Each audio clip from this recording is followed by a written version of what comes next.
Ladies and gentlemen, my name's Paul, and in this RedGamingTech.com video, we're going to be discussing as well as analysing tech news, which as usual, has popped up in the past 24 or so hours. Hope you're all having an amazing day. We have an awful lot of news to get from in this video, so I want to start things out with AMD, specifically a series of benchmarks which have leaked for Renoir. Let's begin. The first couple of benchmarks are from a viewer who emailed them over to me, so thanks very much to Martin for these discoveries and full credit to him. The first result of the Ryzen 3 4300U, which is a 4-core, 4-thread APU of course, is a single core score of 2673 on CPUbenchmark.net, and the multi-core score is 8363. The single core score in particular is, well, really impressive.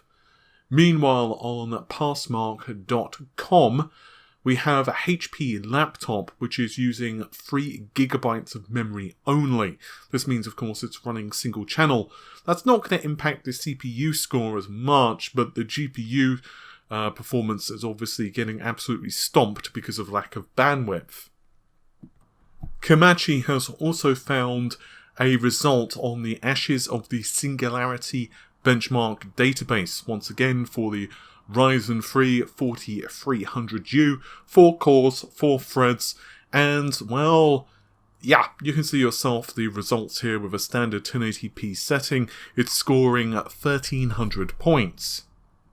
The bottom line is that AMD's assertions that the Ryzen 4000 series APUs are a massive step over the 3000 series APUs seem to, well, be true.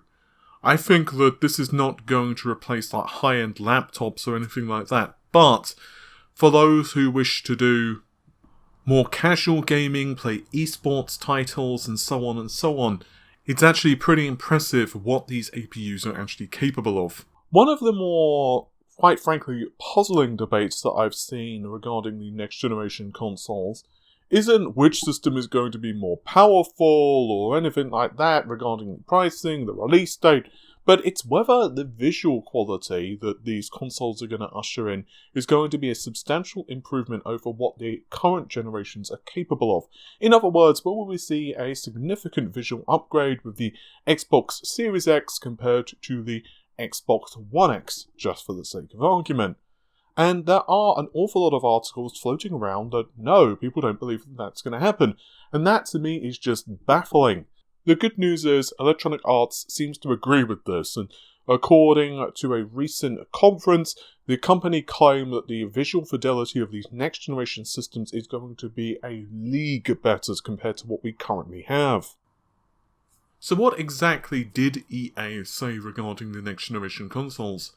In an investor call, EA CFO Blake Jorgensen said the following: "The power of the new consoles is going to be substantially greater than existing consoles. We can do a lot more with the PS5/Xbox Series X, things which are going to blow people's minds." Perhaps more interesting of all, he also stated that there will be lots of innovation in the games industry because of this new technology. For example, he said that ray tracing will be incredibly important, as will the much faster drives inside the systems, the SSDs, which we've discussed at length, of course, will drastically reduce the loading times, but also allow vast quantities of data to be streamed in and out of the console's RAM. So basically what he's stating is that we should be able to see new genres of games, or simply things that were not possible in previous generations. I know I use this example a lot, but it always strikes me of a game like, say, Superman. Imagine being able to play a game where you play as Superman, but then able to travel at ridiculous speeds across the globe, or maybe even fly to different worlds. Or imagine playing a game where you could teleport from one world to another, like, just for example, Star Trek. Imagine a Star Trek game where you could get into a transporter and ask to be beamed up, and then immediately you're on the Enterprise. Or another game where you could time travel between different time periods, and then the world around you literally just changes before your eyes. It's kind of interesting to me that it actually not only makes you think of how games would improve in terms of the quality of life, but also what games could really be like when these limitations of actually I/O are far less prevalent. That's also not including other benefits, like we know that both next generation consoles are almost certainly going to allow you to have a couple of games essentially on the go at once, so you can almost instantaneously jump from one game to another game. So, for example, if your friend invites you to a game of Call of Duty because they're getting their butt kicked and they're missing a really good player on the team, they could invite you in. And then the moment it's done, you can say, okay, well, now I'm going back to my single player experience, and then you can just keep doing that. And it also means that waiting for matches, for example, let's say you die early on Call of Duty, rather than needing to wait and just painstakingly watch as everyone's playing the game, you don't have to. You could play your single player experience, maybe grind some on like Final Fantasy or whatever, and then when the match is ready, you can jump straight back into Call of Duty. To me, that's really cool and improves the player experience. As a console gets closer to launch, Sony, Microsoft, whomever, put out new revisions of the hardware, basically getting closer and closer to the final silicon.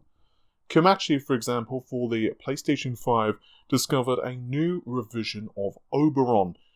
Now, this happened just prior to Christmas, but according to what he'd been able to discover, the specifications for this APU were largely identical to the older revision, 36 compute units, Zen 2 processor, and so on and so on. So, the nearest that we can tell, it is basically fixing bugs in the silicon. So, for the sake of argument, perhaps the CPU, one of the cores had problems, or maybe certain instructions would cause it to crash. Whatever the problem, this new revision was obviously an improvement on the old one. So this brings me to an anonymous email that I received this morning, which claims to detail some of the more subtle elements for the PlayStation 5's development. Now, I would advocate a truckload of salt while we go into this, so if someone wants to quote me on a different website, please don't say that this was one of my best sources and this information is definitely accurate. I do not know this individual. It was an anonymous email. However, one of the reasons that I do put a little more stock in this information compared to many of the absolute crazy emails that I received, quite frankly, was that this individual was not providing exact specifications of the PS5. They were not saying something like, it has 5,000 compute units running at this clock speed. This individual also asked that I do not show his email on screen. Instead, he asked me to just basically provide a summary of the information rather than go and read it word for word. He's asked that I provide a summary and also asked that no screenshots were provided in the video. Now, honestly, the individual who emailed me's English was pretty broken. And once again, because it's an anonymous email using a burner, it's very unlikely that they could be tracked down. However, as regular viewers will know, with all of my other leaks, whether it was the release date of Ryzen at 3000, whether it was the information that Radeon 7 was real, whether it was the Comet Lake stuff, whether it was the fact that RDNA 2nd generation would have ray tracing, and so on and so on, I'm very protective of someone who emails me. Just to remind you, I am not quoting this directly because the individual has asked me not to. They've said that there is a new revision of silicon incoming for OBeron, and it is C0. They said that this particular revision has fixes for PlayStation 4 software. In other words, for PlayStation 4 backwards compatibility. Unfortunately, they didn't elaborate exactly how it's being fixed. Like, is it at the moment where the games run, but maybe not at quite the correct frame rate, or perhaps certain titles crash? So, for example, if you play an old game like Killzone Shadowfall, does the game conk the moment it loads, or maybe there's visual artifacts, or doesn't play at the correct frame rate? Or is it something more subtle, like, for example, PS4 Pro games don't quite work as they should? They don't really elaborate, which is a bit of a shame. This individual also claims that there's an argument regarding the specification of the memory inside the PlayStation 5, although they don't elaborate exactly what that specification argument is over. If I had to guess, based upon the wording here, it's probably the clock frequency of the memory inside the PlayStation 5. They said at the moment, no one knows exactly what the final retail PS5 clock frequency of the memory may be. And that's not necessarily unheard of. Like, the PS4 was originally going to have 4GB of memory, but was almost last minute up to 8GB of memory. This individual also says that ray tracing will look very impressive on the next generation consoles. Allegedly, Sony currently are planning to show God of War and Horizon with the current visuals, in other words, how they traditionally provide lighting and shadows and that type of stuff with like screen space reflections, blah blah blah blah. But then they're also going to show a version which has ray tracing. So I guess if this actually happens, if we see God of War or Horizon or whatever title that he's suggesting here, and it's almost a side by side, and they are going to show how it would look versus how the next generation would look, we can say that this individual has provided fairly accurate information. They said at the moment he is waiting for further confirmation on stuff, and he will respond back to me later on with more information. So once again, I just want to remind you to take all of that information with a massive truckload of salt. I don't know whether any of that is accurate or not. The one thing I do like about it, as I said at the beginning, is that none of this information is exactly crazy. He's not detailing that, you know, the PlayStation 5 APU has a sudden bump to like 700 compute units or anything like that. Instead, it's more subtle information, which I kind of like when it comes to leaks. It means that, you know, not that they're more true, but the person's not trying to grab your attention with something crazy. And the final thing that I'd like to discuss is courtesy of the NeoGAF forums. A verified industry professional, although his name is BGS, has revealed that as of January, the PlayStation 5 is still offering better performance than the Xbox Series X. As of the beginning of the year, the PlayStation 5 is still the one that's offered best performance. I don't know if that's changed with the new development kits. I don't have access to the information at this time, and personally I think that theoretically I won't have physical access until the early summer for my part. He also stressed that this generation won't really be between the differences visually, but more the features of the console, the titles that are available on both consoles, and what studios will be producing and what kind of roadmap we can expect for both companies. And honestly, I kind of suspect that that's going to be the case. I think that whichever system ends up being more powerful, it's going to really be about the games this time around. And in many ways, Microsoft, I feel, has a little bit more to prove than Sony in that regard. Because, quite frankly, Sony, especially for the first part of this current generation, just really had Microsoft over a barrel. But what we do know is that Microsoft have a lot more studios now that they've purchased or started up. So in theory anyway, we should expect a lot more games for the next generation Xbox. But ultimately, we need to see that. We need to see these games in action and to make a decision to kind of support the console. So what about this whole development kit thing? Well, interestingly, this is not the first time I've heard that new development kits are allegedly being sent out. A couple of people who are more Xbox guys have told me that the next generation Xbox development kit does have a tangible upgrade compared to the older kits.